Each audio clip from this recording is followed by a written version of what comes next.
Salam anti korupsi.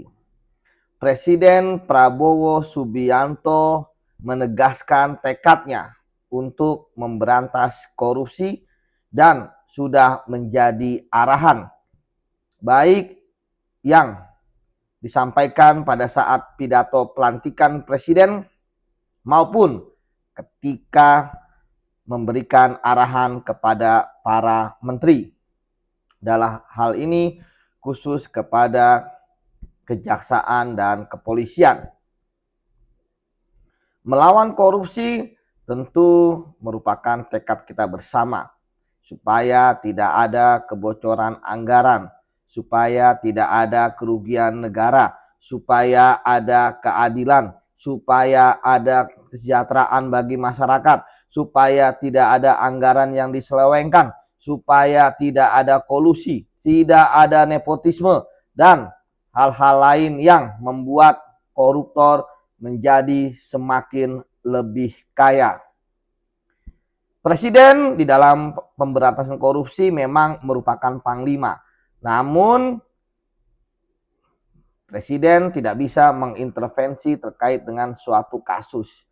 Tetapi banyak hal yang bisa dilakukan oleh presiden untuk mendukung upaya pemberantasan korupsi, baik melindungi ketika misalnya terjadi serangan balik koruptor, ataupun juga yang menurut saya penting dan harus segera dilakukan agar percepatan pemberantasan korupsi menjadi semakin lebih nyata.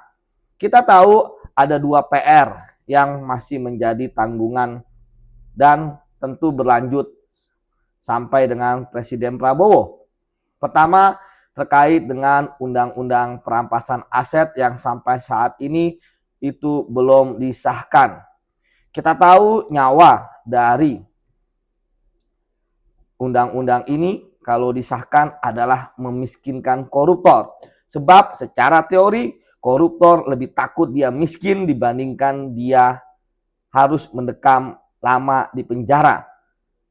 Kemudian saat ini kita juga tahu koruptor keluar penjara bukannya miskin, malah dia kaya atau tetap kaya. Tidak ada perubahan signifikan terkait dengan kehidupannya. Kemudian yang kedua, penguatan KPK ini yang juga sangat penting, bahkan harus menjadi prioritas.